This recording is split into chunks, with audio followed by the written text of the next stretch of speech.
Démontez-vous des ordinateurs et si oui, en combien de temps? Ah, c'est une question qui m'a fait rire. Bon, elle m'a fait rire pas la première partie, la réponse, démontez-vous des ordinateurs. La réponse est oui.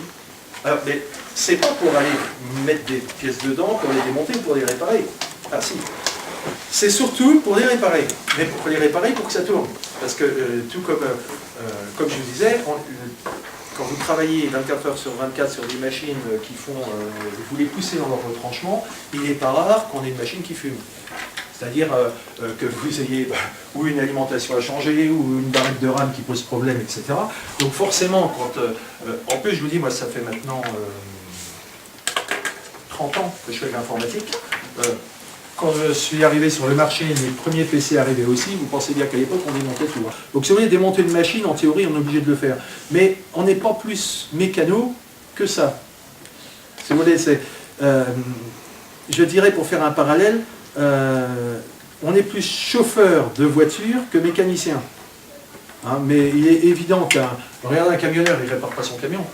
Par contre, quand il tombe en panne, il sait quand même comment ça marche. Il va quand même aller voir, essayer de bricoler, parce qu'il faut bien qu'il parte, il faut bien qu'il redémarre. Mais c'est pas lui qui va refabriquer son propre moteur. Donc nous, on démonte des machines, oui, mais pas pour ajouter une carte, pour ajouter un périphérique, parce que c'est un métier aussi, si vous voulez, dans le technique, alors on dit toujours que c'est l'école blanche, l'informaticien. Mais l'informaticien est aussi, il y a une partie sale. La partie sale, c'est que des fois, vous n'avez pas le choix. Vous avez une prise qui passe à travers le faux plafond là, elle s'est débranchée, vous n'allez pas appeler, on n'appelle jamais l'électricien. Hein. On va le faire nous-mêmes. Alors vous glissez la main dans le faux plafond. Si vous avez une belle chemise blanche ce jour-là, souvent vous avez une mauvaise surprise. Ça faut vous garantir que ça, j'en ai vu des... Moi j'ai vu des ingénieurs câblés au fer à souder, en queue de pie d'ailleurs, parce qu'ils sortaient de grandes... Ils avaient un problème, ils sortaient le fer à souder, terminé, ils faisaient les prises au mur, on n'appelait pas l'informaticien. Moi j'ai toujours un fer à souder qui traîne dans une mallette pour faire 3 prises. On ne va pas s'embêter avec 4 fils. Je veux dire, parce que la liaison ne marche pas, le fil est cassé, un coup de suture là-dedans, sortez un vieux trombone, enfin bon, voilà, donc on a cette habitude aussi de travailler avec le matériel. Mais puis ça reste de la quincaillerie.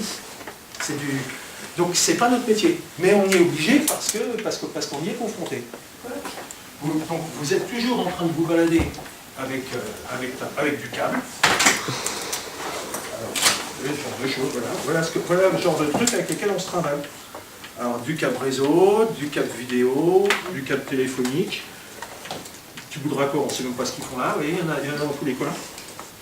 Et quand vous arrivez sur un rétro, je ne sais pas quoi est votre rétro, je ne sais pas du tout quel type de prise vous avez.